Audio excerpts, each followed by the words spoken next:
Bem, então nós vamos dar início aos trabalhos desta manhã. Como já foi mencionado, o tema é o pensamento filosófico teológico de Basílio de Cesareia, Gregório de Nazianzo e também Gregório de Nissa.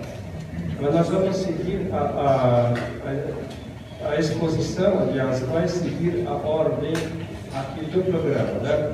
Primeiro, teremos a colocação e a exposição do professor Rogério, em seguida do padre Soter e depois do padre Antônio. Né? Nós temos assim, aliás, cada expoente tem aproximadamente aí 30 minutos, 25 a 30 minutos para fazer a exposição, de maneira que nós chegaremos aí a 9h30. 9h30 nós faremos um intervalo e voltaremos às 10 horas para a discussão, debate, exclamações, né? Discussão sobre a mesa, os componentes da mesa e também para perguntas da plateia. Então, professor Rogério, com o senhor a palavra. Alô, estão ouvindo? Bom, falar sobre os três padres capadócios em 30 minutos não é uma tarefa muito fácil, mas a gente tenta. Pelo menos 30 minutos seria a introdução de uma introdução para uma introdução. Em todo caso, a gente tenta. Eu gostaria de situá-los primeiro assim, porque na verdade falar sobre a filosofia e a teologia de cada um desses três padres, vocês, pelo menos os alunos que já fizeram a filosofia medieval, então se lembram, né? E Basílio Magno, Gregório de Nissa, Gregório de Cesareia e Gregório Nazianzeno, ou Gregório de Nazianzo, né? Basílio, irmão de Gregório de Nissa e amigo de Gregório de Nazianzo, né? E eles têm esses nomes justamente porque Basílio de Cesareia, bispo de Cesareia, Gregório de Nissa, bispo de Nissa, ou Gregório Niceno, e Gregório de Nazianzo, bispo de Nazianzo, da cidade de Nazianzo. Foi também arcebispo de Constantinopla, que era uma das dioceses mais importantes do mundo, juntamente com a de Roma, de Antioquia, de Jerusalém e a de Alexandria, de Roma, evidentemente. Mas por causa de brigas políticas, ele retornou à sua diocese pequena, lá no interior, lá na Capadócia, e foi lá que ele terminou seus anos. Né? Muito bem, então, o que caracteriza, do ponto de vista filosófico teológico, esses três padres capadócios, aliás, não só eles, mas toda a filosofia, a teologia, toda a teologia que se desenvolveu nos 4, 5 primeiros séculos da era cristã, ela é praticamente impensável sem a filosofia platônica, ou mais exatamente neoplatônica. Como os três padres capadócios, aliás, Platão dominou até o final do século XII, quando da entrada gradual de Aristóteles no mundo ocidental latino, mas mesmo assim Platão continuou ainda. Aliás, a grande condenação de 1377, feita por o arcebispo de Paris, Etienne Tempier, que na verdade foi um golpe contra ali, foi uma nova luta contra Aristóteles e Platão, mas que na verdade quem venceu a luta foi Platão de novo. Platão que venceu. Foram os agostinianos que venceram, foram os neoplatônicos, ou mais exatamente os neo-agostinianos, né? De sorte que não se pode pensar toda a teologia e a filosofia medieval sem Platão. Mas o que marca propriamente esses 4, 5 primeiros séculos é, de um lado, primeiro de tudo, não é uma leitura direta de Platão, embora Basílio Magno e Gregório de Nazianzo estudaram na Grécia, como se sabe, em Atenas, e conheciam Platão, pelo menos é o que demonstram os seus escritos, mesmo quando não se referem diretamente aos diálogos de Platão, eles estão se referindo indiretamente aos diálogos de Platão, mas é inegável a influência de Platão, inclusive a concepção da teologia do Espírito Santo, nos três. É impensável sem o platonismo, é praticamente impensável, não só com relação ao Espírito Santo, mas a teologia.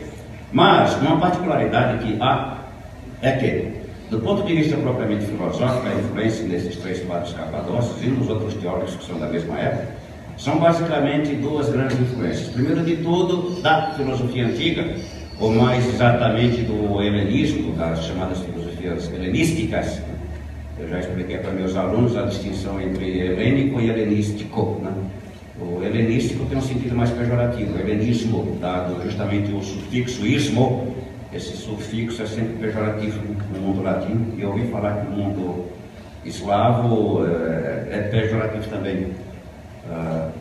vocês poderiam dizer com mais propriedade, porque um dia eu assisti uma conferência de um polonês, ele falava que certas palavras em eslavo com esse prefixo ismo, quer dizer, que corresponde ao sufixo ismo em português, então é praticamente nem usado de tão pejorativo que é.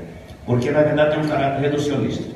Então, quando se fala das três filosofias helenísticas, são aquelas que predominaram a partir das incursões e das conquistas de Alexandre Magno. Basicamente, o estoicismo, o epicurismo e o ceticismo. Muito bem, então do ponto de vista da influência que essas filosofias vão ter sobre o cristianismo, os primeiros séculos da era cristã, dessas três filosofias helenísticas, o estoicismo, o epicurismo e o ceticismo, é basicamente o estoicismo. Os cristãos viam com muita desconfiança a questão do epicurismo por duas razões. Primeiro de tudo, do ponto de vista moral, a questão do prazer. Embora, como a gente já viu, inclusive meus alunos lá do primeiro ano vão ver logo depois, que o epicurismo, ou mais exatamente a moral de Epicuro, não é tão simples assim, simplesmente dizer, colocar o prazer como a morna, ou como aquilo que move o ser humano, aquilo que na verdade explica a vida, a coisa mais complicada do que isso. Porque, na verdade, Epicuro termina fazendo na carta a Meneceu toda uma hierarquia dos prazeres. Não é simplesmente dizer o prazer pelo prazer, mas existe uma hierarquia dos prazeres. Existem os prazeres naturais e necessários, os prazeres naturais mas não necessários, e os prazeres nem naturais nem necessários. São os prazeres supérfluos. Existe toda uma hierarquia, moralismo, colocando, na verdade, como a virtude principal a prudência. Então, não é simplesmente dizer que Epicuro abriu as portas da sexualidade, do prazer, mas dado justamente a ênfase dada no prazer, então, do ponto de vista moral, a teologia e a filosofia cristã evitavam, na verdade, Epicuro. Na verdade, não só evitavam, mas criticavam. Outro ponto também na filosofia de Epicuro é justamente a questão da providência, que não existe. Os deuses de Epicuro são, como tudo, toda a realidade formada de átomos. De átomos ele retoma a teoria atômica de Demócrito e inclui uma coisa aqui muito interessante, que é justamente o acaso, coisa que não havia na filosofia de Demócrito. Os átomos eles fazem uma espécie de correria pelo universo através do espaço, mas na verdade justamente nesse movimento linear, a um dado momento existe, quando bem se espera, na verdade, uma espécie de retomada, ou mais exatamente de transgressão dessa própria linha, ao que Epicuro vai chamar justamente de acaso. Mas, inclusive os deuses também são formados de átomos, só que de átomos especiais. Mas os deuses de Epicuro, eles vivem numa espécie de, digamos assim, de bem-aventurança lá no céu, sem se intrometer ou sem se imiscuir nas vicissitudes dos seres humanos. Em outros termos, não existe providência nos deuses de Epicuro. Então essa é uma das razões pelas quais a filosofia e a teologia cristã evitavam, ou mesmo criticavam, justamente a maioria dos padres da igreja vão criticar a ausência de providência nos deuses de Epicuro.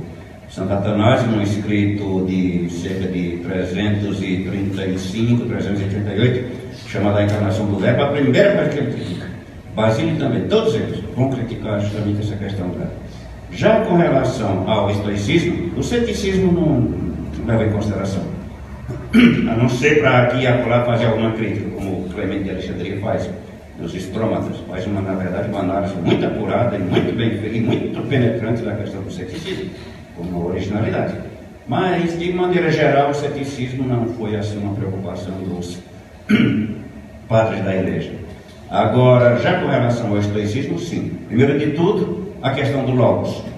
O Logos enquanto governo do mundo, o Logos enquanto razão que governa o mundo, e aquilo que é uma espécie de prolongamento desse Logos, que são justamente as chamadas razões seminais, né? Os logos spermaticóis, raciones seminales, que são as partículas que compõem o todo e que são racionais na medida em que elas obedecem, ou elas são determinadas pela própria razão universal, que é o Logos. Só que, para os estoicos, o Logos é imanente ao próprio mundo, é inerente ao próprio mundo. Enquanto que a teologia cristã ela vai operar o quê? Uma espécie de deslocamento desse Logos que é transcendente ao próprio mundo. Na verdade, o teólogo judeu Filon de Alexandria, que viveu cerca do ano 20 ou 22 a.C. e 50 depois de Cristo, ele é o primeiro, na verdade, a colocar esse Logos como uma transcendência, aquilo que está além do universo, mas ao mesmo tempo que é uma transcendência, esse Logos está, na verdade, como intermediário ou como intermédio, ou como mediador, segundo Filão de Alexandria, entre o uno, ou entre o Deus, ou entre as ideias platônicas, porque ele faz uma leitura do Timeu com justamente com o pensamento cristão, mas exatamente com as escrituras. Desculpe, não havia pensamento cristão ainda com as escrituras. Ele faz uma tentativa de conciliação entre o Timeu e as escrituras para provar, ou para, na verdade, fundar aquilo que depois vai se chamar uma criação do nada. Então ele coloca, na verdade, o Logos como conceito fundamental, que é uma espécie de mediador entre justamente o mundo e o próprio mundo, ou o próprio bem, ou o próprio Deus. Aí se vê claramente a influência que isso vai ter sobre o Evangelho de João. Embora João não diga claramente, aliás, o evangelista nenhum vai dizer as influências que recebeu, mas que existe uma influência do Filão de Alexandria, isso não é uma dúvida. Então, do ponto de vista filosófico propriamente dito, ou ontológico, se preferirem, poderíamos dizer que a principal influência dos estoicos sobre a filosofia cristã, sobre a teologia cristã, é justamente a questão do Logos, mas o Logos que é agora transcendente ao próprio mundo, que governa o mundo, que é um Logos providencial, que governa o mundo. E esse é um dos, digamos assim, um dos aspectos que mais, evidentemente, encontraram guarida e simpatia e atração entre os teólogos cristãos, porque o Deus dos estoicos, a diferença dos deuses de Epicuro, é um Deus providencial, é um Deus da providência, que tudo governa e tudo predetermina, tudo já está predeterminado desde toda a eternidade. Não há criação no mundo grego, como se sabe, né? Nem também para os estoicos. Essas partículas, essas razões seminais, elas existiram desde toda a eternidade.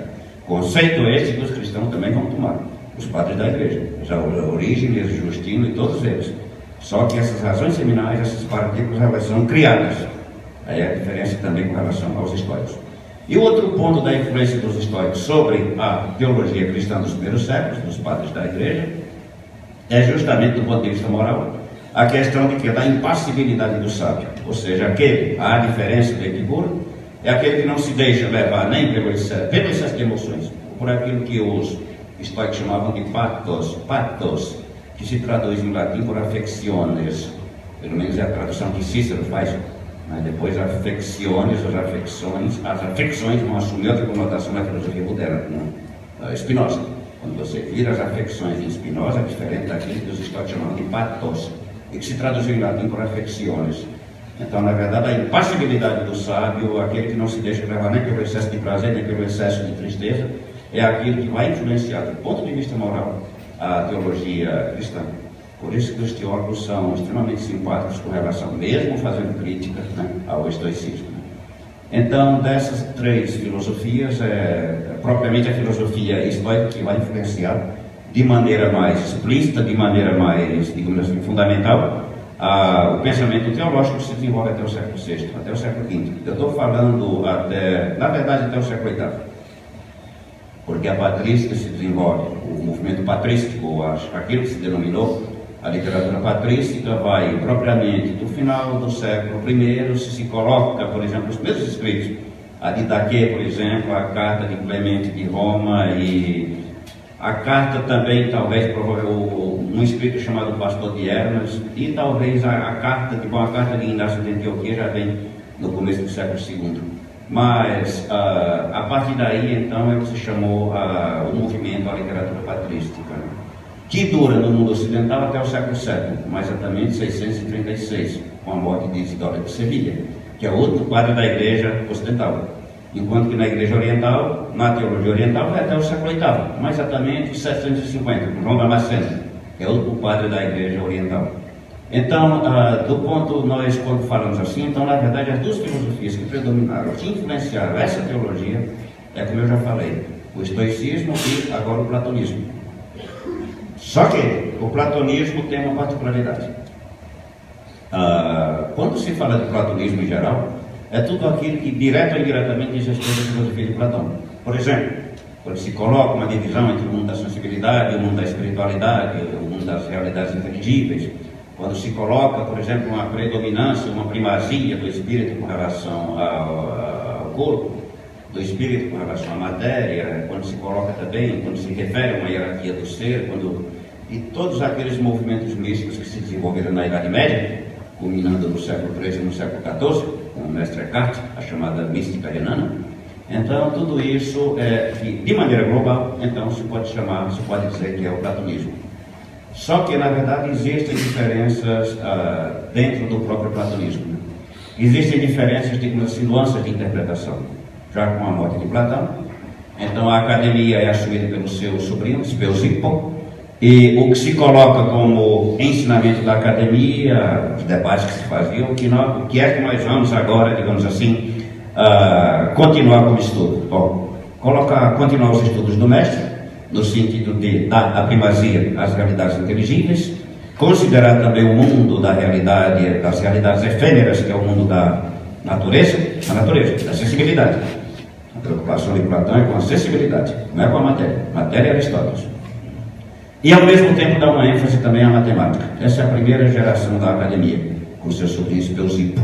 Depois vem Xenócrates, que é o último que conheceu Platão. Aí depois a academia entra numa outra fase, numa terceira fase, que é justamente a média academia, por um chamado Arcesilau de Pitane, que esse daqui, na verdade, introduz na academia uma coisa muito interessante, porque nesse período, por volta do século IV, começo do século III, é justamente o período em que se desenvolve a filosofia estoica.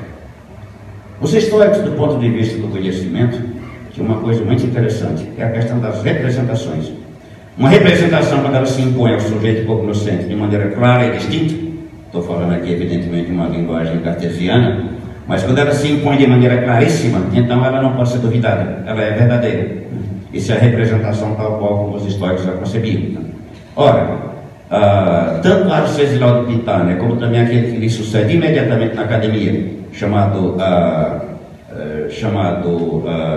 Arcesilau de Pitane, e outro que vem logo, estava com o nome dele agora na boca, já escapou, Arcesilau de Pitane, e, enfim, o outro que lhe surge, que lhe segue imediatamente na academia, eles introduzem nesse período aquilo que se chama de probabilismo, Carneades é o nome, né? Que a gente tem um lapso é significante.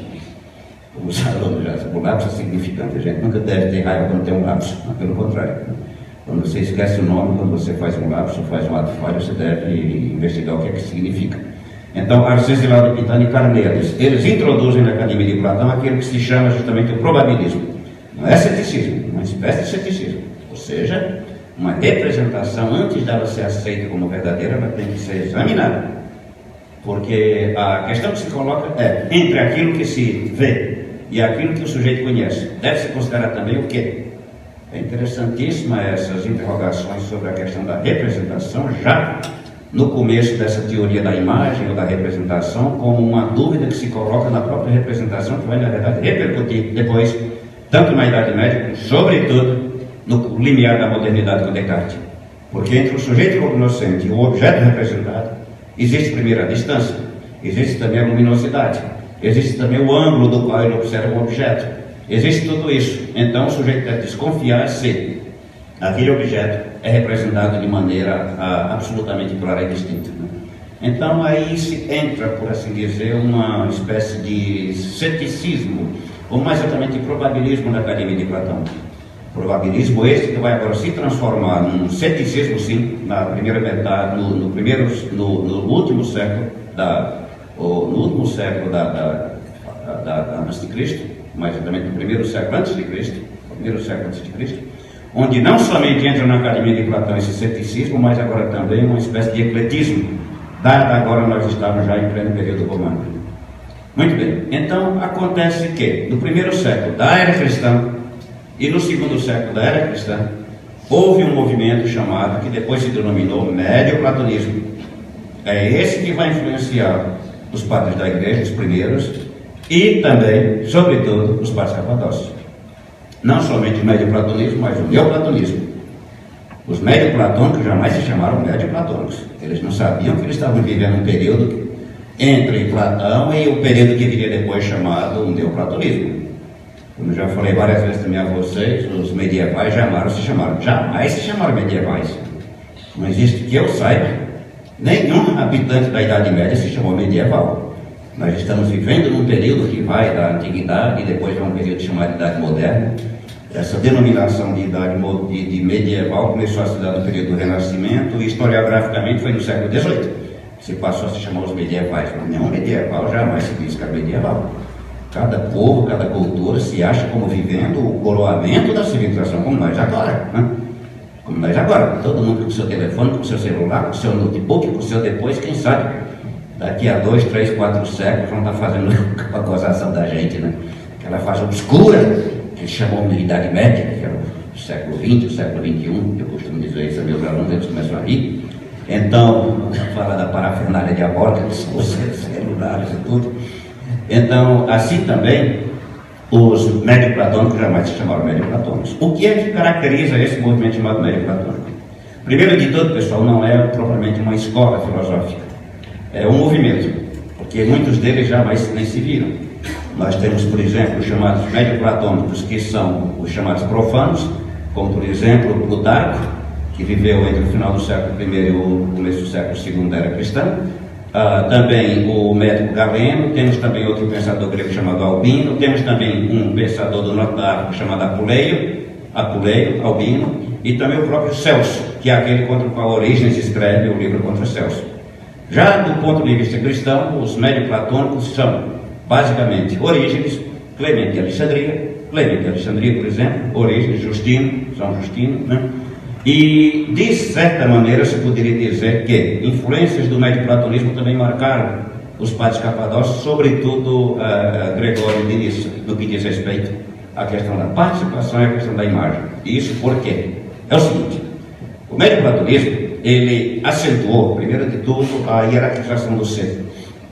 Existem as realidades sensíveis, como vocês sabem, existem as realidades materiais, as realidades sensíveis. Quem fez primeiro foi Plutarco, e na verdade vai marcar depois justamente a concepção filosófica de Plotino, que é justamente a hierarquia do ser. Vocês sabem, Plotino começa pelo mundo, depois o nous, depois a alma, depois o mundo, que é o último elo com a matéria, e a matéria é o último elo dessa hierarquia antes do mergulho final da obscuridade do nada, na ausência do ser, consequentemente do bem, que é o mal. A matéria para Plotino ela é ambígua na medida em que ela se coloca como ainda dentro da cadeia ou da corrente das chamadas hipóstases, mas ao mesmo tempo formando um elo, que é o último elo antes do mergulho. A própria natureza também Plotino vê com extrema desconfiança, uma espécie de reflexo pálido da verdadeira realidade. Na verdade, essa hierarquia, embora não nesses termos, ela já estava impostada, já estava introduzida por Plutarco, que é um filósofo justamente médio-platônico da Boécia, né, que viveu entre o final do século I e o começo do século II, onde ele vai colocar agora, hierarquicamente, culminando no bem, culminando em Deus, essa hierarquia do ser, e terminando na sua base com o mundo da sensibilidade. Vocês já estão vendo as consequências éticas que decorrem daquilo. Ou seja, uma superioridade de tudo aquilo. Quanto mais se aproxima do ser, quanto mais se aproxima do bem, quanto mais se aproxima de Deus, tanto mais se aproxima da verdadeira realidade. E quanto mais se desce na escala do ser, mais se aproxima do mundo da sensibilidade e, consequentemente, da sensibilidade, do mal. Porque a depotencialização do ser, digamos assim, conduz finalmente, desemboca finalmente no próprio vazio, no próprio nada, que é o mal. Ou ser, de outra maneira, é a ausência do ser. Então, o responsável por isso é Plutarco. Então, a questão é, esse abismo que se coloca entre as realidades inteligíveis e as realidades sensíveis, na verdade, com as consequências éticas que daí decorrem, por exemplo, uma supervalorização do espírito, com uma desvalorização da matéria, uma supervalorização da alma, uma desvalorização do corpo. Agora acontece o seguinte, pessoal, tudo isso deveria ser fechado, colmatado, porque se existe uma coisa que o ser humano não suporta de jeito nenhum, é o vazio absoluto. Então, eu estava lendo um estudo do sociólogo americano Peter Berger. Ele disse que quando a reforma luterana, no século XVI, o que na verdade deixou foi um vazio enorme na medida em que ele aboliu toda, por exemplo, os santos, toda essa hierarquia dos santos, deixou um vazio enorme, coisa que não aconteceu na Igreja Católica, pelo contrário. Então esse vazio tinha que ser preenchido, porque o ser humano não pode viver sem uma mediação. Não pode viver sem uma mediação. E esse vazio é preenchido através de quê? Das escrituras. A mediação da palavra. Por isso que na reforma se dá tanta ênfase à palavra, se dá tanta ênfase às escrituras. Isso tem que ser preenchido. Isso tem que ser. Coisa que na verdade os católicos já tinham. Eu me lembro que lá na Universidade de Estrasburgo, onde eu estudei, que havia a Faculdade de Teologia Católica e a Faculdade de Teologia Protestante. Eu me lembro que quando eu cheguei lá, no Palácio Universitário, perguntei a um francês que estava assim na porta: Monsieur, où est la faculté de Théologie Catholique? Onde é a Faculdade de Teologia Católica? Ele olhou para mim com aquele humor francês e disse: La faculté de Théologie Catholique est à droite et la protestante à gauche. A Faculdade de Teologia Católica é à direita e a protestante é à esquerda, né? Como se todo protestante fosse de esquerda. Então, na verdade, havia inclusive interação entre uma e outra na medida em que podia-se pegar cursos, né, de uma e de outra, né? E toda vez que a Universidade de Estrasburgo houve a concordata com Napoleão Bonaparte, com Bismarck, mas desde Napoleão Bonaparte nem tocou, né? Deixou, na verdade, a Universidade de Estrasburgo, não entrou no processo de secularização. E durante o governo de Bismarck, que fez a anexação, então a universidade ficou como universidade de Estado, inclusive a teologia. É a única teologia na França que é considerada. Então não querem problema de jeito nenhum. O governo francês não interfere lá nunca na vida, porque não quer problema com o Vaticano.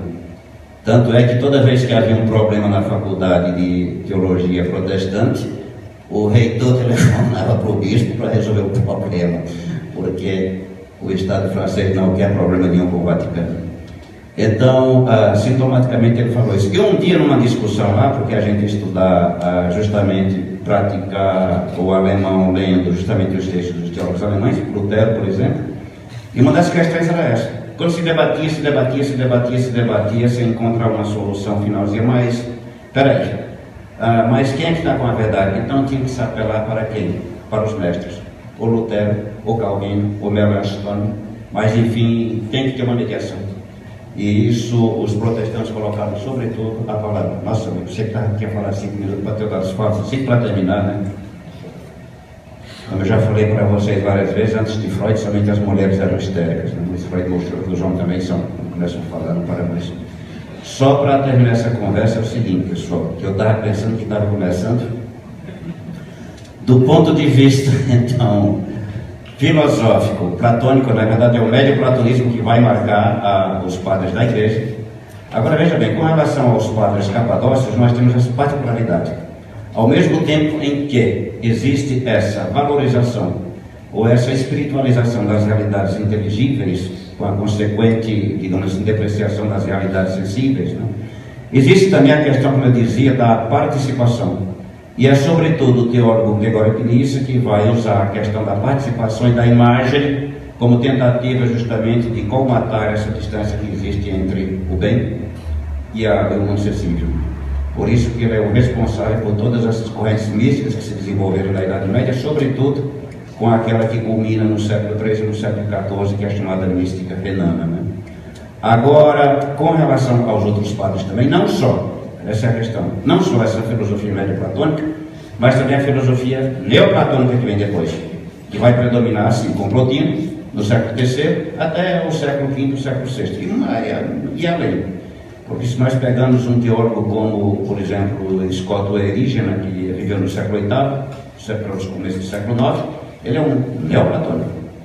Então, o neoplatonismo, justamente com a supervalorização do bem, ou mais exatamente a identificação do bem do uno em Deus, e também com esse abismo cavado entre as realidades inteligíveis e o mundo sensível, né? E também a própria questão das realidades transcendentes. Por isso que nós vemos, só para terminar, essa influência que vai se prolongar nos padres da igreja, mas que já está presente em duas escolas importantíssimas: a escola de Antioquia, na Síria, que hoje pertence, na verdade, fica no sul da Turquia. Hoje, havia duas Antioquia, pessoal. Antioquia lá no centro da Ásia Menor e outra Antioquia na Síria. Aquela da Síria que é a mais importante, onde existem todos aqueles movimentos. E em Alexandria, uma escola que se fundou no final do século II e começo do século III, cujos principais diretores foram justamente Clemente de Alexandria e depois Orígenes. E terminou com um teólogo cego chamado Dídimo o Cego, que era um origenista, né? Então essa escola de Alexandria, ela deu sobretudo, ela valorizava sobretudo as realidades espirituais, caracterizada pela transcendência de Deus, os aspectos transcendentes de Deus. Ela enfatizava também a divindade de Cristo, e do ponto de vista exegético, ela valorizava justamente uma exegese de tipo metafórico, ou de tipo alegórico. Já a escola por isso que ela era chamada uma teologia do alto. Já a escola de Antioquia, ela valorizava sobretudo, do ponto de vista teológico, do ponto de vista de Deus, a revelação de Deus na própria história. Os grandes eventos históricos, como o Êxodo, como também o exílio da Babilônia, e também a tradição profética, os aspectos antropológicos da revelação. E do ponto de vista cristológico, era sobretudo a humanidade de Cristo. E do ponto de vista exegético, era uma exegese de caráter mais literal, embora não desprezassem a interpretação também alegórica, né? Ora, foi sobretudo a escola de Alexandria, e foi sobretudo a teologia de Alexandria que influenciou esses primeiros séculos da era cristã, inclusive os padres capadócios. Só que eu gostaria de acentuar que, na verdade, a teologia oriental, ela é essencialmente platônica. A diferença da teologia ocidental, latina, mas aí é um terreno onde a gente iria muito longe, né? Na verdade, o que a teologia oriental, inclusive nós vemos nesses padres capadócios, o acento dado, por exemplo, à mística, o acento dado aos aspectos transcendentais de Deus, uma ênfase dada também justamente à divindade de Cristo, né? Então, na verdade, se poderia dizer que, mais uma vez, é a filosofia de Platão, sobretudo, que se prolonga nessa teologia. Ok, obrigado.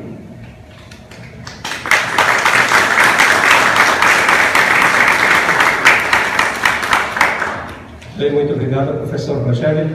Passamos agora a palavra para o Padre Sócrates. Bom dia a todos. Então, em primeiro lugar, permita-me, diferentemente do professor Rogério, ter sua opinião que eu preparei aqui, até por cuidado para não, às vezes, não me dispersar, né, para ater-se a uma linha de pensamento. Então, meu tema é sobre São Basílio, né? Eu pretendo focar alguns pontos de Basílio que se referem justamente à relação entre cultura, a sabedoria humana e a fé, ou mais propriamente a relação entre cultura profana e cultura cristã, né? Expressa em pontos de vista, digamos, filosóficos, né? Gregório de Nazianze, justamente no seu discurso fúnebre, né, ele caracteriza Basílio como orador, filósofo e sacerdote. Isto é, que ele reúne em si, né, a personalidade de Basílio reúne em si justamente, né, a figura do orador, isto é, literato, aquele que domina, né, a linguagem, o filósofo e o sacerdote, né, isto é, a teologia, né?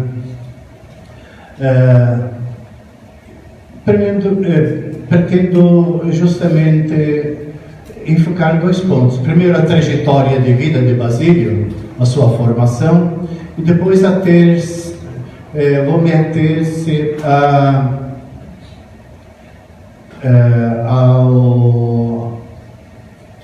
à cosmologia, né? Isto é, algum ponto sobre o Alexandre, né? Então, antes de mais nada, precisamos, a título de informação prévia, né, recordar a trajetória de vida de Basílio, né? Porque, no mais das vezes, né, a história das ideias depende de uma história de vida, de um histórico de vida, né? No caso de Basílio, para entender a sua personalidade, devemos levar em conta, na sua procedência, sua formação e sua obra.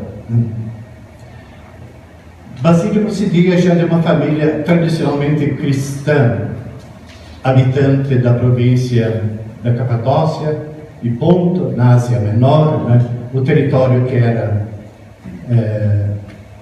grego, né? De populações gregas, né? Hoje, né? É território turco, né? Já nos alvores do Império Bizantino. Sua família era, se contava entre os primeiros convertidos. Se diz que seu avô paterno foi martirizado durante a perseguição romana, né? Sua família pertencia à aristocracia da região, né? Era possuidora de vastas extensões de terra na Capadócia e no Ponto, né? Sendo filho de família aristocrática, Basílio pôde receber uma educação esmerada. Sua formação teve duas etapas. Primeiro em Constantinopla, depois em Atenas. Registra-se que a formação de Basílio teve lugar em escolas laicas. Ele não foi enviado para nenhum dos dois centros genuinamente cristãos, né, os mais antigos, né? Isto é, Antioquia e Alexandria, né? Isso causa até uma estranheza, né? Porque ele foi de imediato para escolas laicas, né? Talvez depois o professor Rogério, né, possa dar uma resposta para isso, né? Que já existiam dois centros teológicos catequéticos chamados, né? Na Antioquia da Síria e na Alexandria do Egito, né? Já eram escolas cristãs. Não sei se se entende escolas no sentido, né, de formação ou apenas de um grupo de estudiosos, teólogos, digamos, né? Mas é isso, né? Basílio foi de imediato, né, para escolas, digamos, que seriam leigas hoje em dia, né?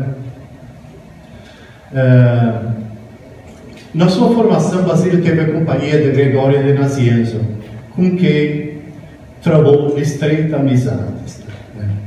Ambos eram de famílias aristocráticas e ambos estudavam juntos em Cesarene da Capadócia primeiro, né? E em seguida separaram-se por breve tempo, né? Enquanto Basílio foi para Constantinopla, Gregório foi para Alexandria do Egito, né? E logo em seguida os dois se encontraram em Atenas, né? Então a primeira etapa da formação de Basílio foi Constantinopla, que ainda não era plenamente cristã, né? E ainda antes de ser a brilhante capital do Império Bizantino do século V em diante. Em Constantinopla, o filho do imperador Constantino, Constâncio, já tinha fundado uma escola superior, né, entre aspas, né, onde ensinavam mestres tanto pagãos como cristãos. E depois do imperador Teodósio II, já no século V, né, ele reaparelhou a escola, né, trazendo sofistas, filósofos, gramáticos, gregos e latinos, né? Tá. Então, isso foi a primeira etapa, né, em Constantinopla, onde Basílio teve por mestre um certo Libânio, né, era um sofista, e nós temos, né, existe uma correspondência recíproca entre Libânio e Basílio, né? Libânio escreve para Basílio, Basílio escreve para Libânio, né? E está no Epistolário de São Basílio, né? Mas do qual você pode deduzir grande coisa, né? Qual foi realmente a influência de Libânio sobre, que era um sofista pagão, né, ainda, né? Mas tolerante, né, com o cristianismo, né? Não sabemos qual a medida da influência de Libânio em Basílio e tal, né? Mas a formação definitiva de Basílio foi em Atenas, né? Basílio e Gregório de Nazianzo chegaram em Atenas em torno de 350. O que era Atenas no século IV? Continuava sendo o mais importante centro acadêmico, né, que atraía os filhos da aristocracia do Império Romano. O futuro imperador bizantino Justiniano estudou aqui junto até com Basílio Gregório. Não era um centro cristão de alguma importância, mas devia haver aí uma pequena comunidade cristã, né, fundada, frequentada por ambos, né? Aquilo que Gregório fala, que os dois conheciam apenas dois caminhos, né, para a escola e para a igreja, né, representasse talvez esse contato com a comunidade cristã existente em Atenas, né? O termo igreja, eclesia, talvez não se refira propriamente ao templo, né, digamos, né, a uma paróquia como tal, né? Mas apenas uma comunidade cristã ou, né, ou lugar da reunião da comunidade, né? O que se estudava em Atenas, né? O que contribuiu para a formação, né, de Basílio em Atenas, né? Atenas continuava sendo, como já disse, né, a principal sede de estudos do Império Romano. Havia em Atenas uma academia, ou seja, uma universidade no sentido originário, né? Isto é, onde era ministrado a universalidade ou a totalidade do saber, né, da ciência da época. Gregório menciona as disciplinas que constituíam, né, essa universalidade do saber, né? A retórica, que digamos era uma lógica, né? Gramática, filosofia, noções de astronomia, geometria, aritmética e medicina talvez, né? Essas coisas constituíam então o suprassumo da cultura da época, os ingredientes do saber clássico. Nenhum dos dois, nem Gregório nem Basílio, fala sobre os seus mestres. Há apenas uma menção de que um dos mestres de Basílio era Mério, um sofista, do qual também não se sabe grande coisa, né? Quanto ao período de Atenas, enfim, Gregório de Nazianzo e a Vita Macrina de Gregório de Nissa, do irmão de Basílio, né, oferece uma imagem divergente dos fatos e da própria personalidade de Basílio, né? Segundo a Vita Macrina, né, de Gregório de Nissa, houve um rompimento em Basílio em relação aos anos de Atenas, né? Isto é, houve uma espécie de uma conversão em que ele abjura a cultura clássica e as futilidades mundanas, faz uma renúncia ao mundo e uma reconversão para a vida de ascese. Já segundo Gregório de Nazianzo, não houve essa conversão, não houve o rompimento com a clássica, né? Mas uma serena evolução no seu pensamento. Essa evolução representa uma orientação progressiva para a vida de ascese. Ou seja, aos poucos Basílio foi se enamorando da vida cristã radical, no sentido de deixar os assuntos mundanos e se dedicar à perfeição cristã na vida monástica. Também aqui, talvez, a influência é menos de sua irmã Lacrina, como diz Gregório de Nyssa, né, do que o contato com a experiência de vida monástica de Eustácio de Sebaste, cujo modelo de vida, né, tanto o inspirou como o motivou para uma depuração desse modelo. Ou seja, segundo Gregório de Nazianzo, Basílio, desde a sua vida na família, passando pelos estudos em Atenas, foi sempre cristão, né? Não houve um rompimento com o passado, mas uma decisiva evolução em direção de uma vivência radical do cristianismo. Os elementos da cultura clássica, da oratória, da literatura, da filosofia, continuam presentes no pensamento de Basílio e se refletem a todo instante em suas obras. Somente que esses elementos, né, se submetem agora, né, hierarquicamente à Sagrada Escritura. Assim, o seu pensamento teológico tem uma admirável fundamentação bíblica, mas igualmente moldado e temperado pela cultura clássica. Tomemos, por exemplo, a sua idealização da vida monástica, né, sobre o qual, né, o padre Antônio vai falar, né,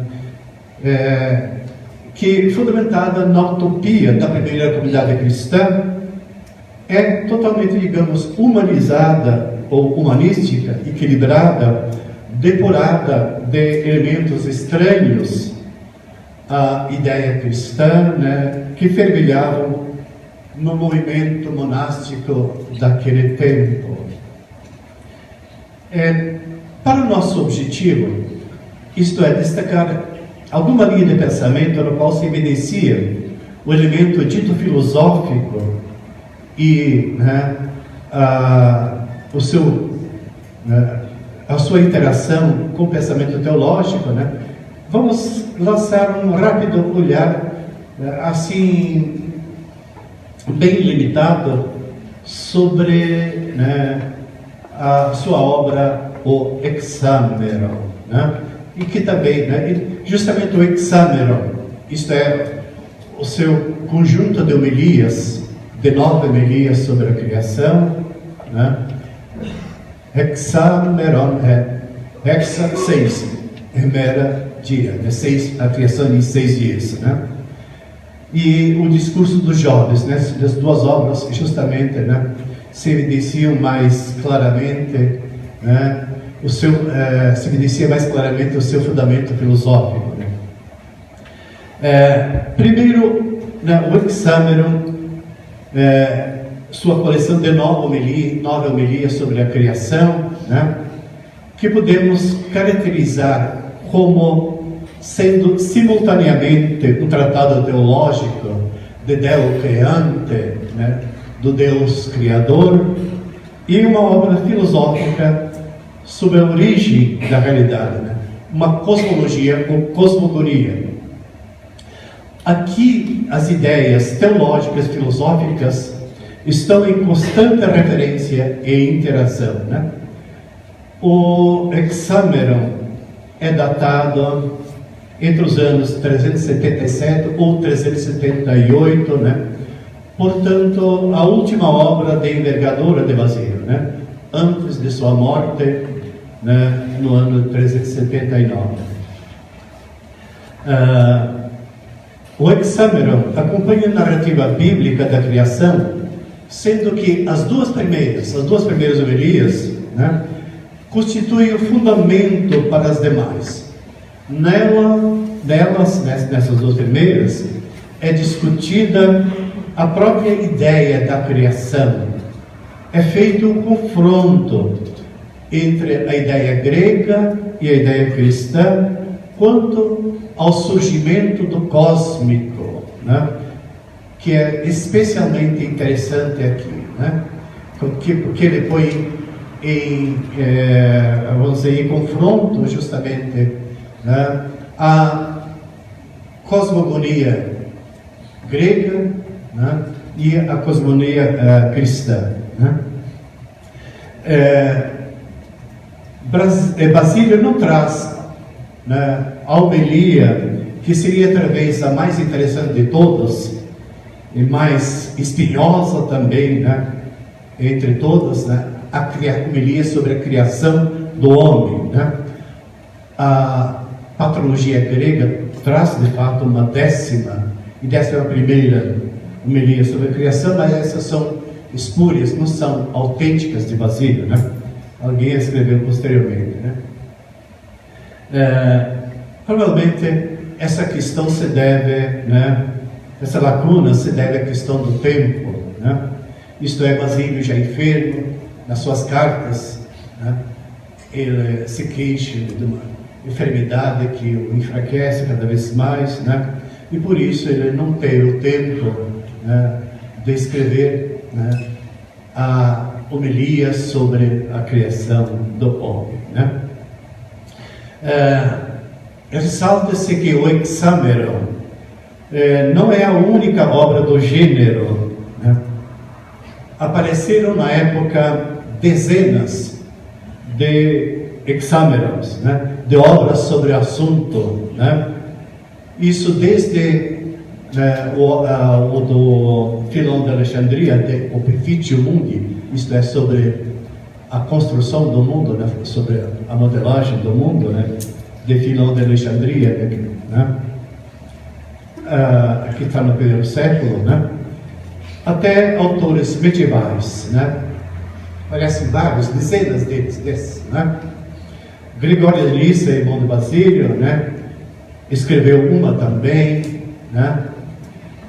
Santo Ambrósio escreveu também um Hexameron, né, sobre a criação, né, como que comentário sobre o Hexameron de Basílio, né, Fundamentos Segundos em Basílio.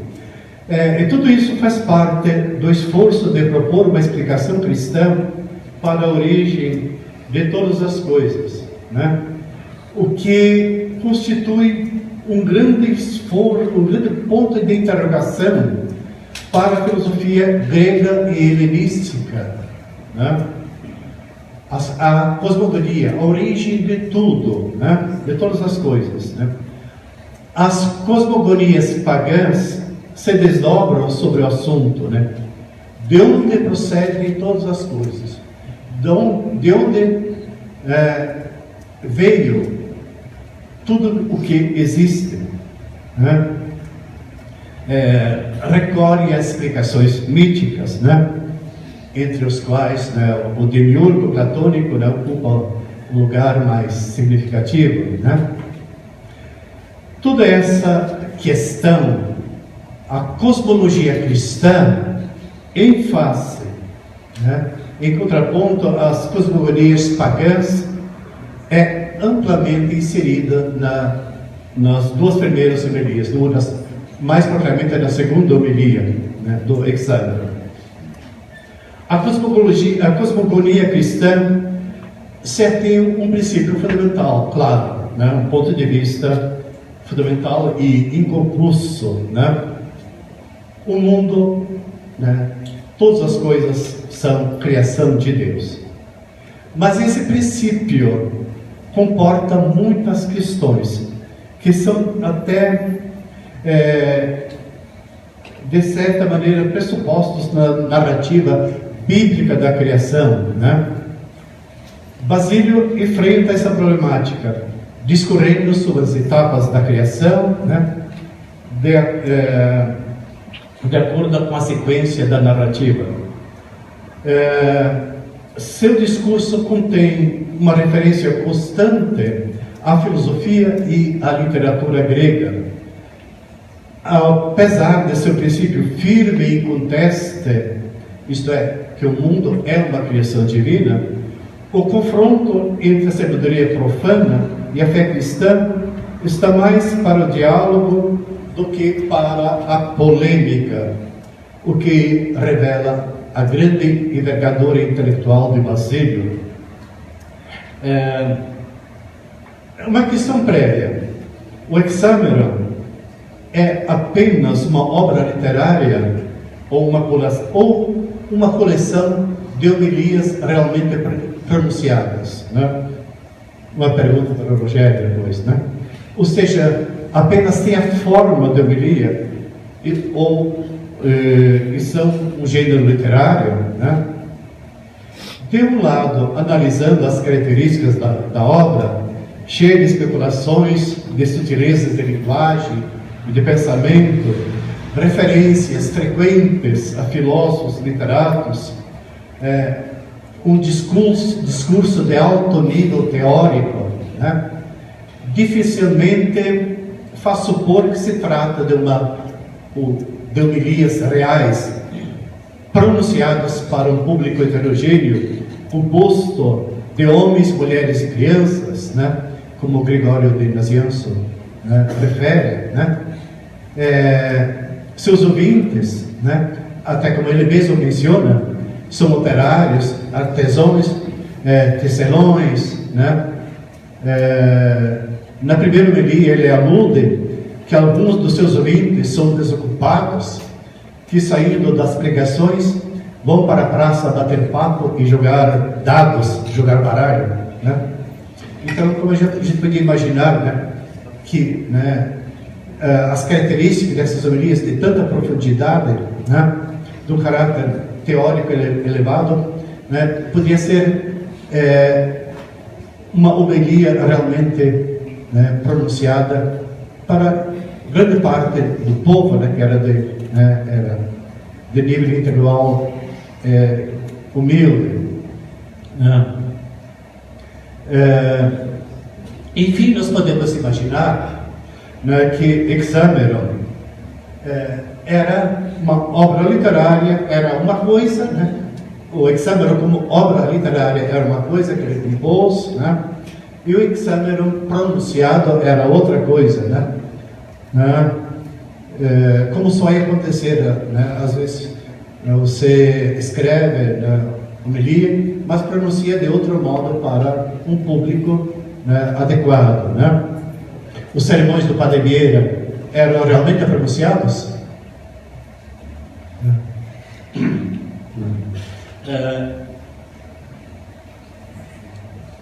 Enfim,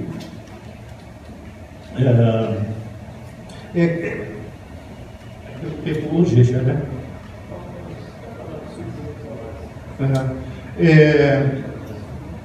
Ok.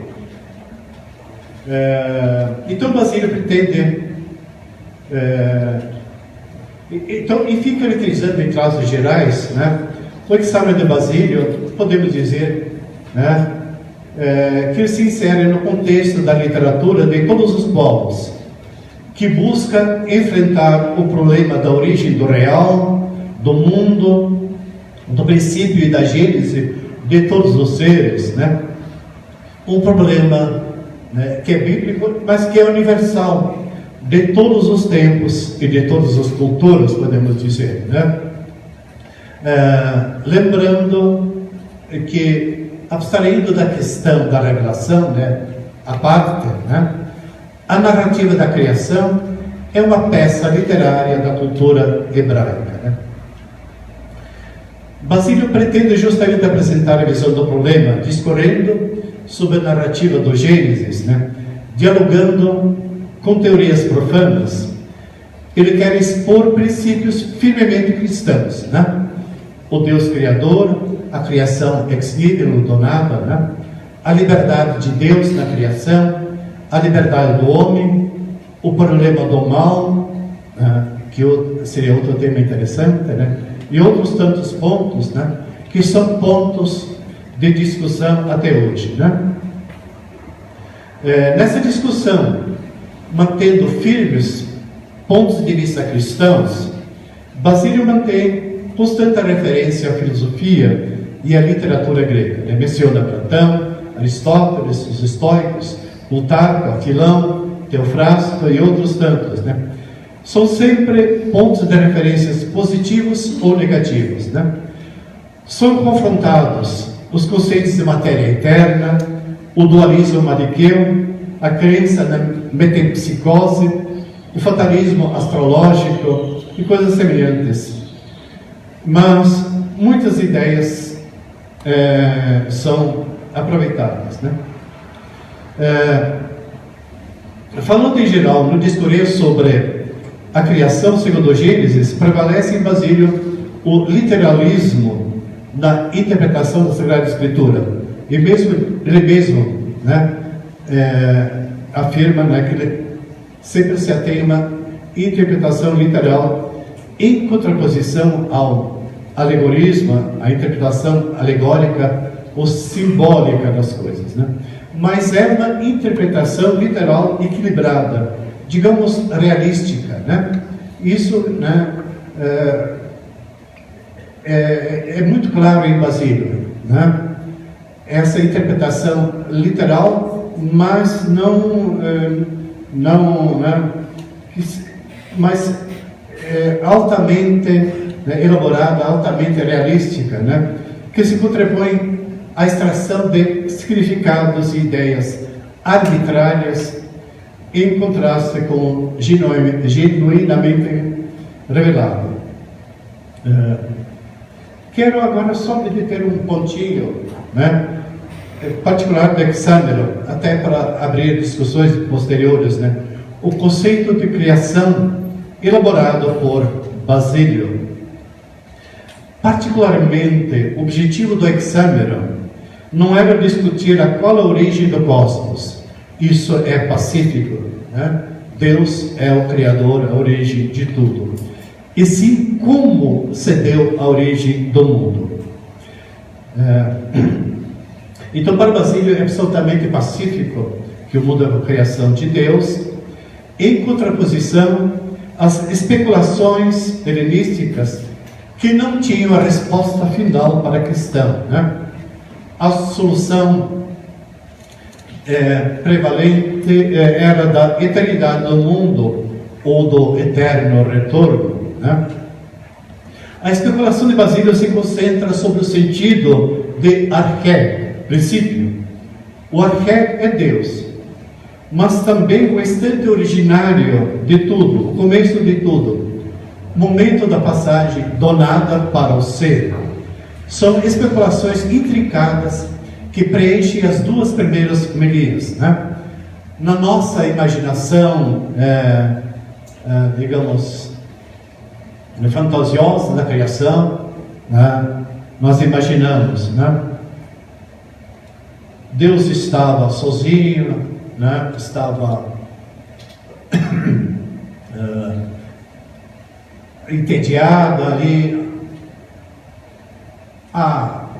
Vamos criar alguma coisa, né? Vamos fazer, né, um universo aí de mundos, né, para brincar um pouquinho, né? E depois de um certo tempo, Deus acha, vou acabar com a brincadeira, né? Explode o mundo e acabou, né? Então, imaginamos, né, tudo começa num tempo, termina num tempo, né? E justamente Basílio, né, na sua especulação, parte da noção de arché, na frase final do Gênesis, né? No princípio, na frase inicial do Gênesis, não final, na frase inicial do Gênesis. No princípio, Deus criou o céu e a terra, né? Deixa de lado a segunda parte da frase, Deus criou o céu e a terra, né? Que é pacífico, né? E se detém na palavra no princípio, que significa arché, um começo no tempo, no espaço, no tempo, isto é, vamos dizer, Deus já existia, o espaço e o tempo já existiam, o tempo, né? Mas Kant nos alertou que, né, que espaço e tempo são condições da materialidade, né? Arché, né, significa tanto causa, isto é, princípio, Deus é arché de tudo, né? Mas também designa o início, o instante propulsor, né, de todas as coisas. O instante primeiro, né? Basílio faz uma referência importante, né, faz uma menção ao início do Evangelho de João, né, do prólogo do Evangelho de João. En arche ho logos, né? No princípio era o verbo, né?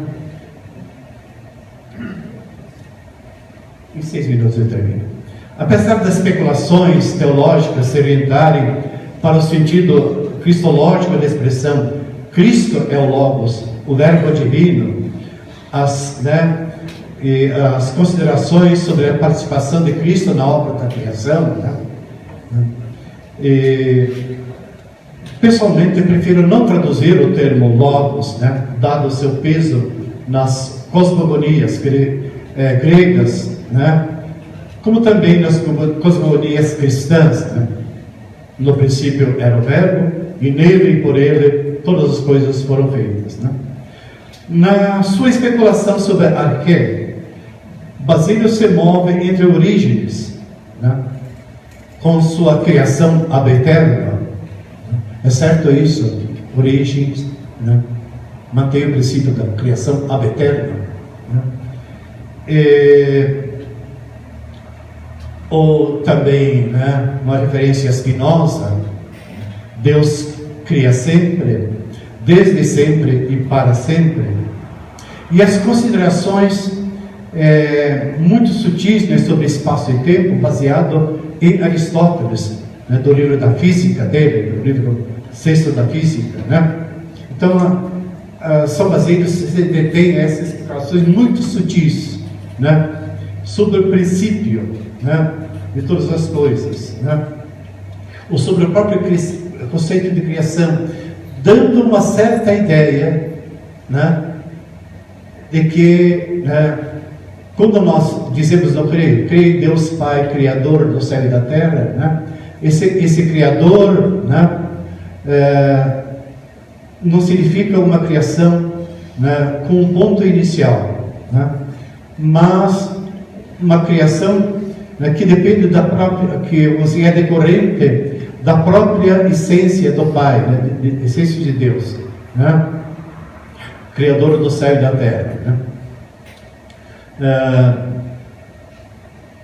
Então, aqui as considerações de Basílio são extremamente sutis e complexas, né, que precisam talvez de maior aprofundamento, né, que não, né, seria uma outra oportunidade, né, e que se finalizam no conceito de criação no momento atemporal, né, que é um conceito muito sutil em Basílio, né.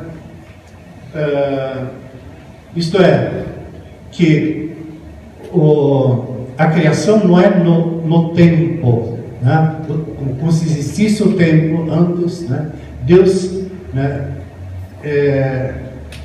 houvesse o tempo anterior à criação, né? E Deus cria no tempo, né? Mas é o próprio ato criacional de Deus que dá início ao espaço e tempo, né? Então, examinando o Gênesis, as primeiras palavras do Gênesis, Basílio não se detém tanto na segunda parte, né? Criou o céu e a terra, né? Como nos termos no princípio, en arche, né? Sendo que o princípio para Basílio significa o momento instantâneo e atemporal da criação, né? Só citando aqui uma partezinha do Hexámeno sobre a questão da criação, né? Eu cito literalmente, né, as palavras de Basílio, né?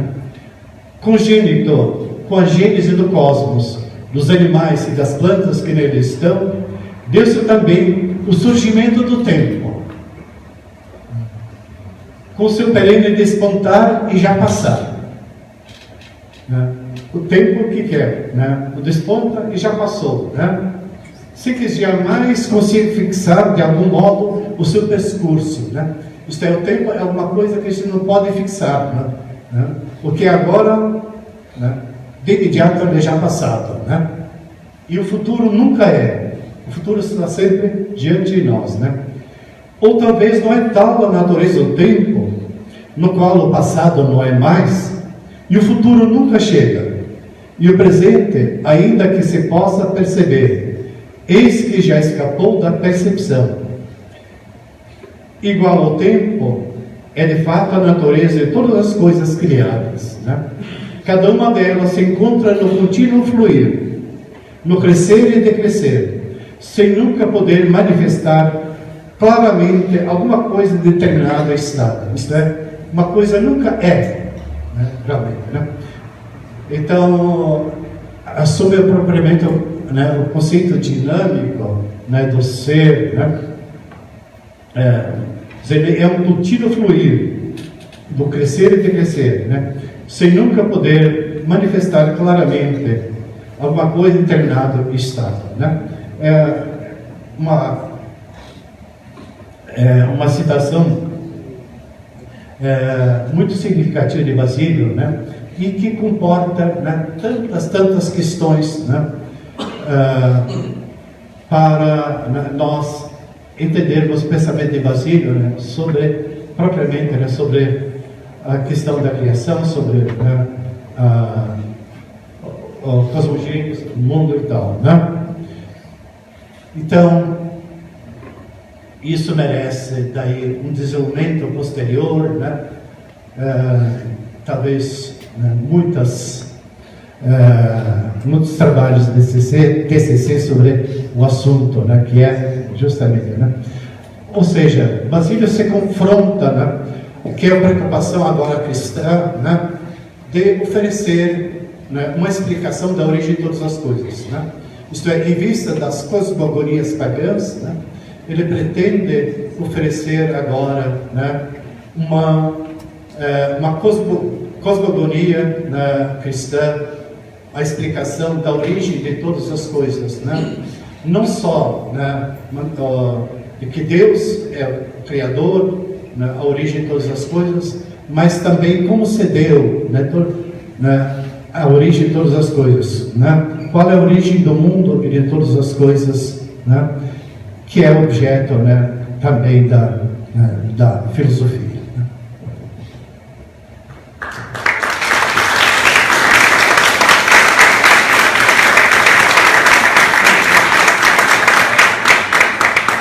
Muito bem, muito obrigado, professor. Passo a palavra agora para o padre Antônio. Bom dia a todos. Bom dia. Obrigado pelo convite.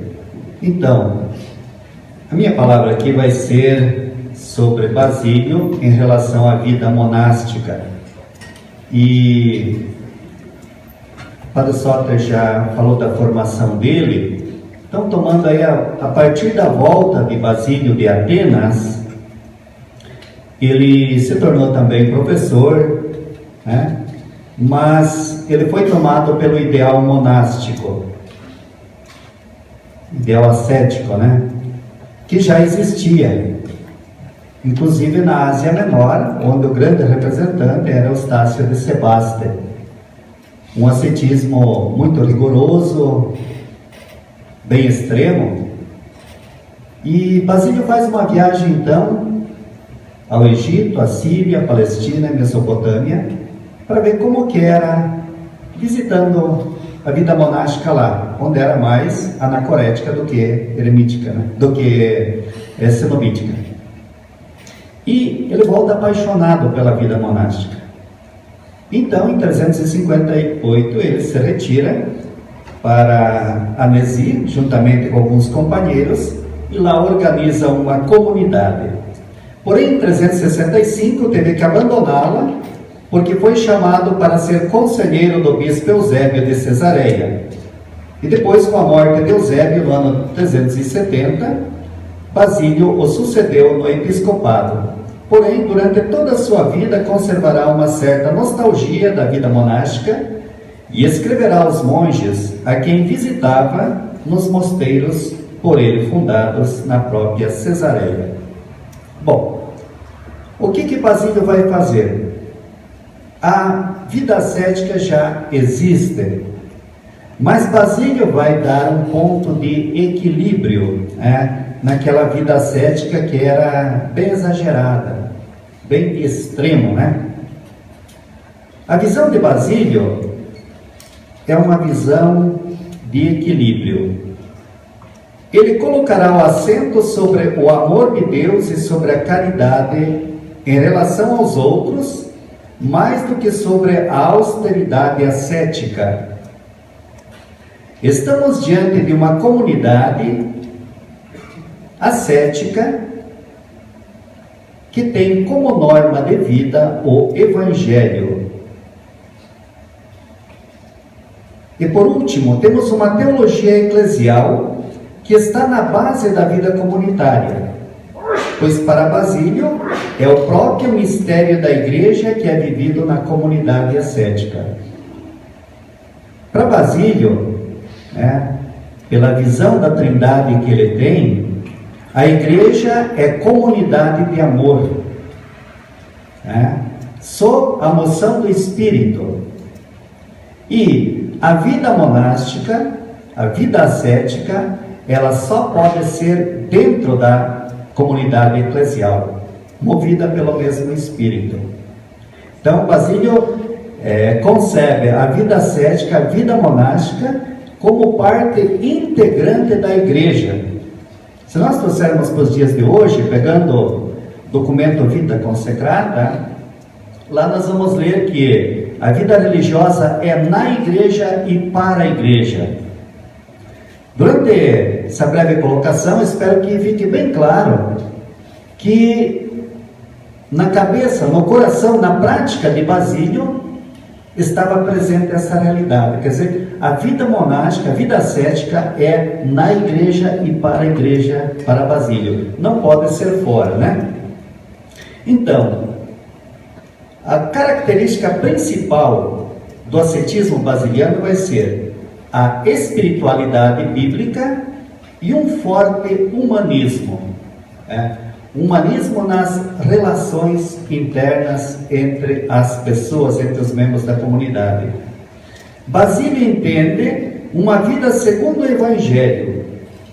Ele não conhecia ainda a questão dos conselhos evangélicos, dos votos que nós temos hoje, que foi se desenvolvendo no tempo, mas a questão do preceito evangélico, quer dizer, o amor de Deus e o amor ao próximo.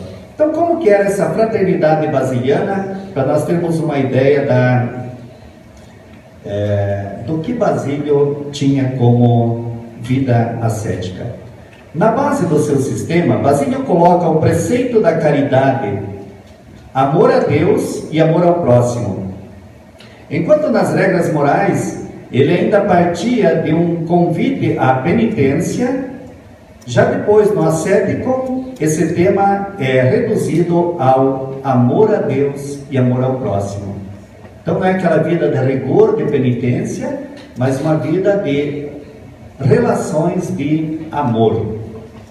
O amor que se deve ao Senhor exige uma renúncia ao mundo que despreza os princípios de Deus, mas não uma renúncia à comunidade dos fiéis. Então veja, os anacoretas e o próprio Pacômio, eles se afastavam do centro, se afastavam da comunidade, iam ao deserto. O mosteiro pacomiano também era um mosteiro distanciado da cidade. O que Basílio faz? Basílio diz, não, a vida ascética, ela deve estar longe do mundo pecaminoso, mas não longe das pessoas.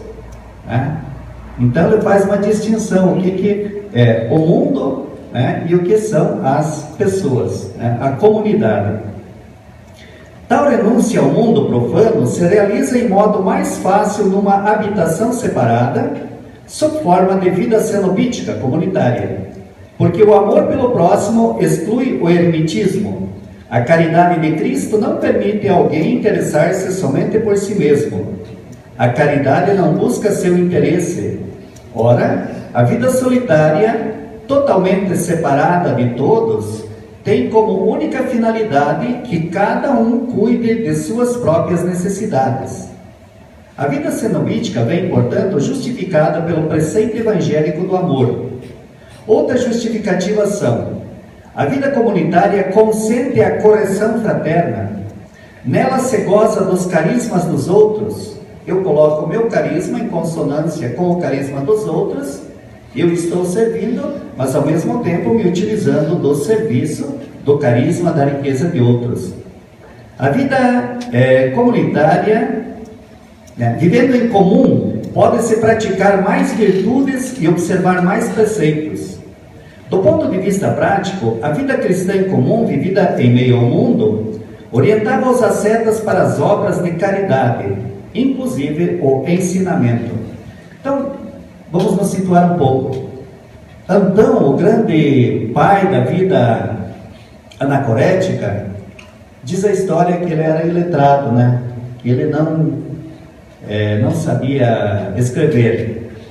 E é interessante aquilo que o Padre Soter dizia, até como que a pessoa traz marcas, né? Às vezes a gente não sabe o que levou a determinada situação. Antão era um homem simples. Um dia ele entrou na igreja, diz a história, e ele ouviu lá no Evangelho que quer ser perfeito, vai vender tudo, dá aos pobres, vem e segue-me. E Antão levou aquilo ao pé da letra. E Antão levava uma vida solitária, né, no deserto, e uma vida dura, né, carregando a cruz. E depois teve seus discípulos. Pacômio era um militar, né? Interessante como a regra de Pacômio, daí a própria comunidade de Pacômio, a regra de Pacômio é uma regra disciplinar, bem marcada também por aquilo que era a função dele, etc., né? Já Basílio, um homem culto, conhecedor da Sagrada Escritura, o que vai marcar a comunidade dele? O amor a Deus e o amor ao próximo. E as próprias regras, que depois nós vamos ver, elas não vão ser regras disciplinares, mas vão ser como que explicações da palavra de Deus adaptando aquela situação, né? Então é uma coisa muito interessante que vai acontecer. Para Basílio, a comunidade é a expressão óbvia da unidade da vocação cristã e da unidade eclesial. Somos um corpo, do qual Cristo é a cabeça e nós os membros. O único corpo requer a vida em comum, mas a sua profunda cultura grega o fez também descobrir que tudo isso não é mais que um cumprimento da natural sociabilidade do homem. Quer dizer, o homem é um ser social, não pode viver sozinho, né?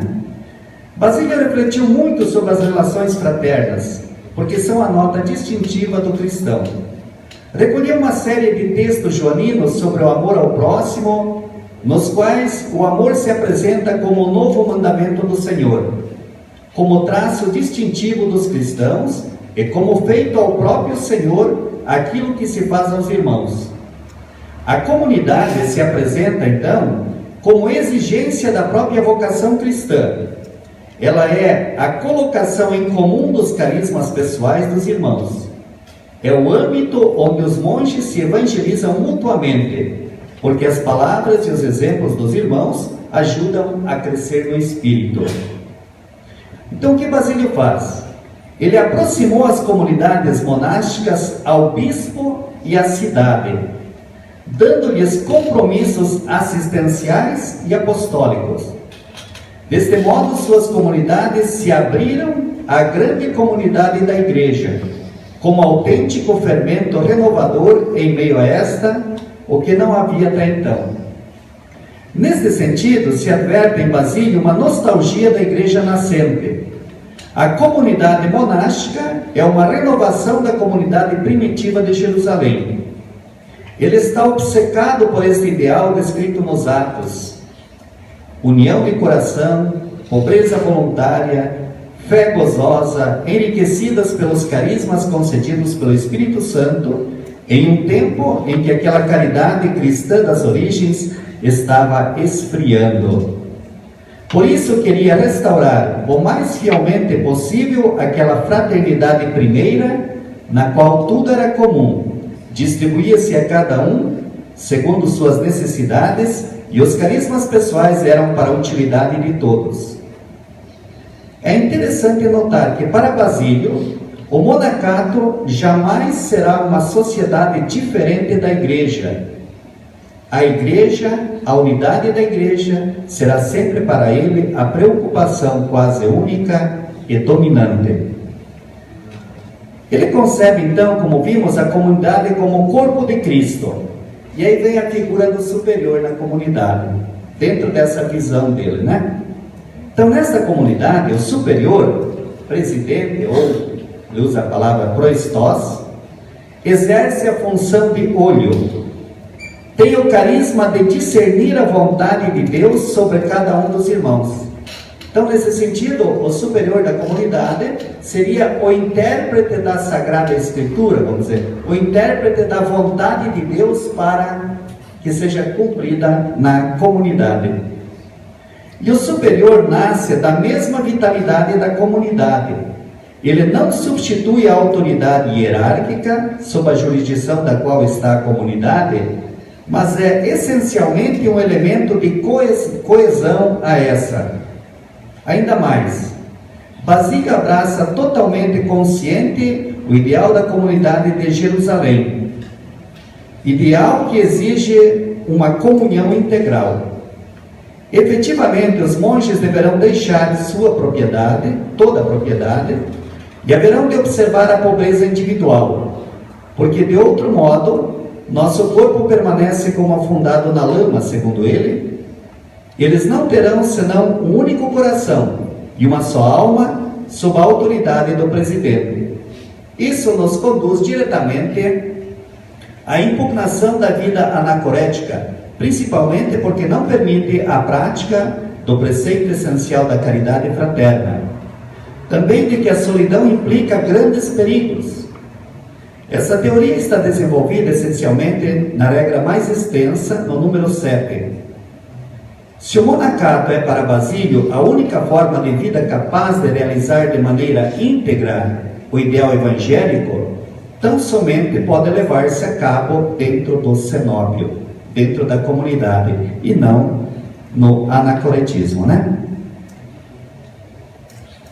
O pensamento de Basílio sobre o monaquismo e suas realizações concretas é inspirado por um forte senso eclesial e aparece como fruto natural das exigências mais fundamentais do Evangelho.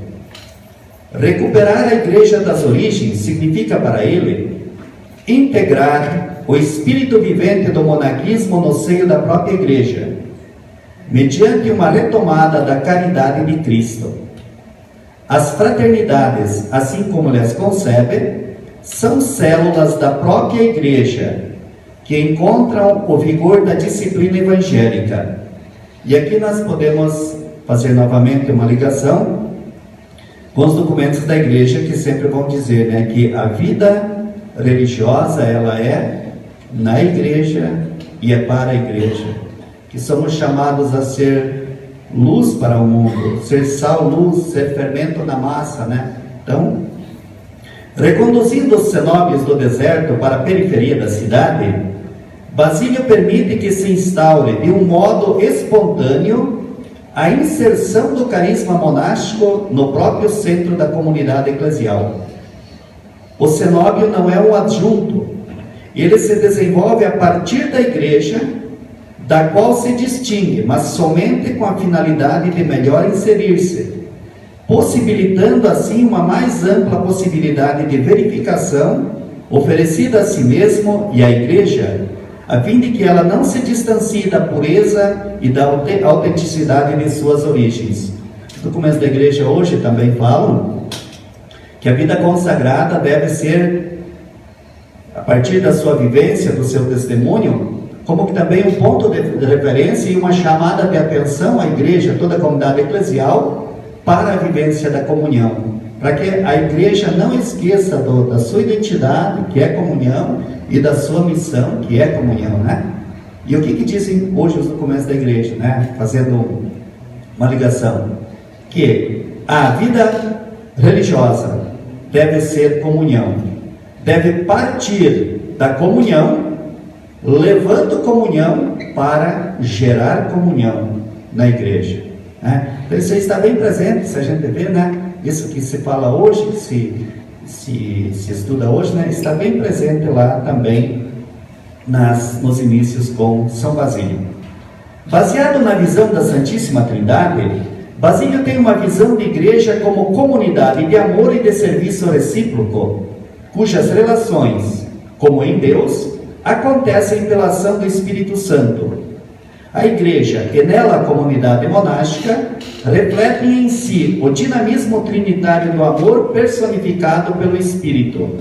Aquele Espírito que desce sobre os crentes com o batismo para distribuir a cada um os seus carismas. Então, o que é a vida monástica, a vida ascética, né? É uma vivência do batismo, uma vivência radical. Aquilo que a teologia da vida consagrada nos diz hoje, que a vida consagrada é uma vivência radical do batismo, né?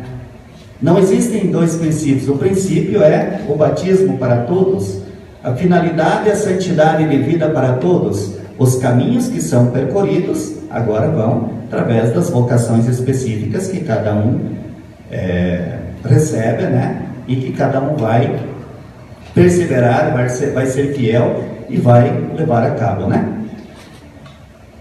Basílio quis reformar a igreja dando-lhe o vulto primitivo da comunidade apostólica. Na medida, porém, em que ele aprofundava esta ação reformadora, a obra se concretiza em fraternidade mais ou menos fechada em si mesmo. Deste modo surge um cenobitismo em que coexistem elementos do monaquismo do deserto com outros procedentes de ambiente urbano. Em seguida, a comunidade basiliana sente a necessidade de reforçar progressivamente os seus vínculos disciplinares.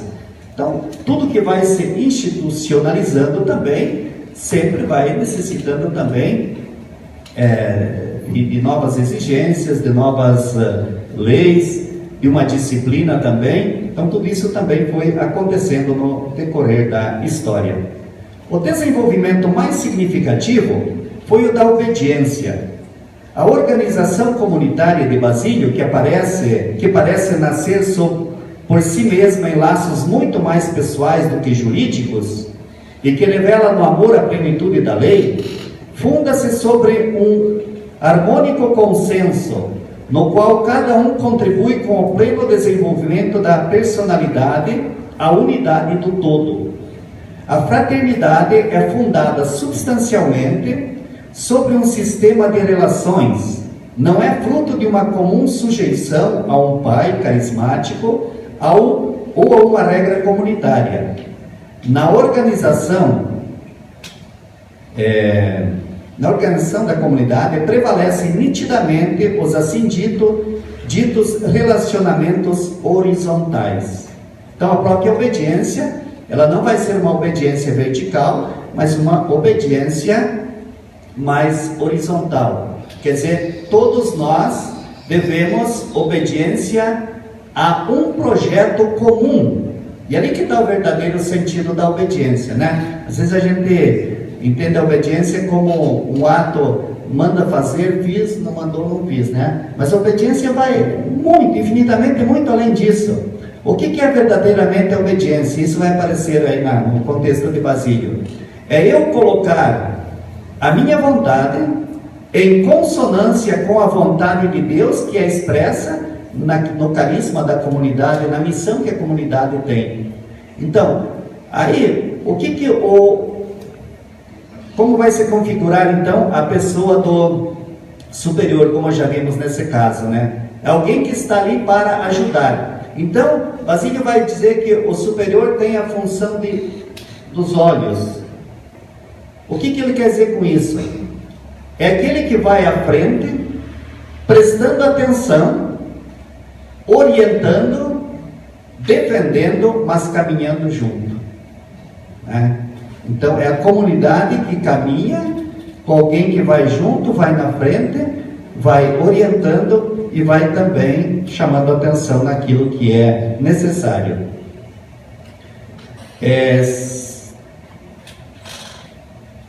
Segundo Cunil, um escritor, as regras de São Basílio não são tanto um código de leis e normas materiais, quanto uma codificação da doutrina espiritual.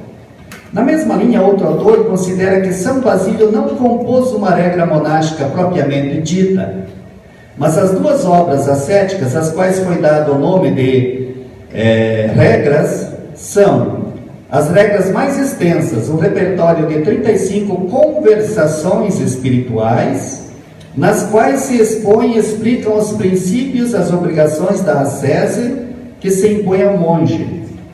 E as regras breves, 313 respostas, são explicações ou soluções de passagens escriturísticas e também de casos espinhosos de consciência e também para resolver questões relativas à vida cotidiana.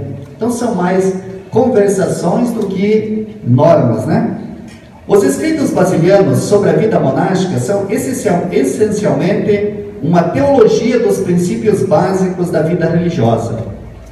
Suas regras não formam um corpo de leis que ordenam a vida externa de uma comunidade monástica, mas um conjunto de diretrizes mais ou menos ocasionais de caráter eminentemente teológico, não jurídico. São Basílio, na verdade, um sábio, um dos grandes teólogos orientais e um autêntico padre da Igreja. Com ele chega à plenitude a evolução do monacato oriental. A autoridade e a influência que ele exercitou com seus escritos teológicos e ascéticos sobre a literatura monástica posterior são tais a merecer-lhe o título de pai do monaquismo oriental. No Ocidente, a concessão basiliana encontrou eco e influência notável, sobretudo com São Bento, que o chama nosso pai São Basílio. Para Basílio, o monge é o cristão íntegro, assim que, segundo Amand, a ascese propriamente monástica de Basílio não existe por si mesma, mas continua e coroa a ascese cristã que se impõe a todo batizado. O monge é o cristão autêntico e generoso, o cristão que põe todo o seu empenho para viver em plenitude o cristianismo.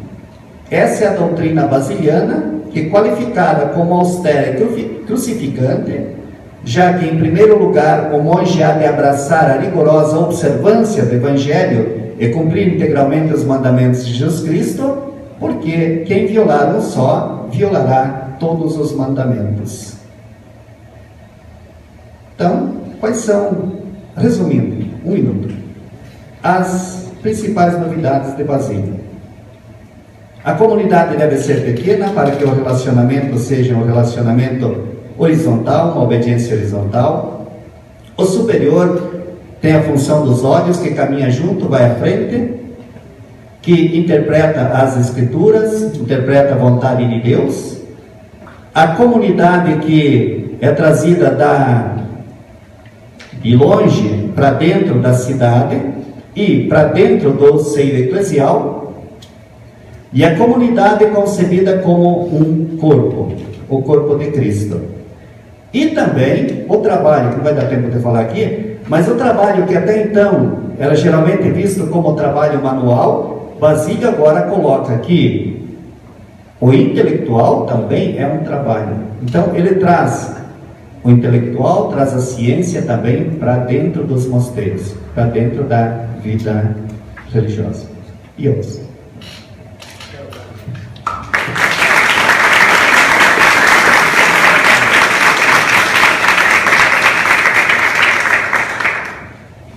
Obrigado, Padre Antônio. Obrigado também a todos os componentes aqui dessa mesa.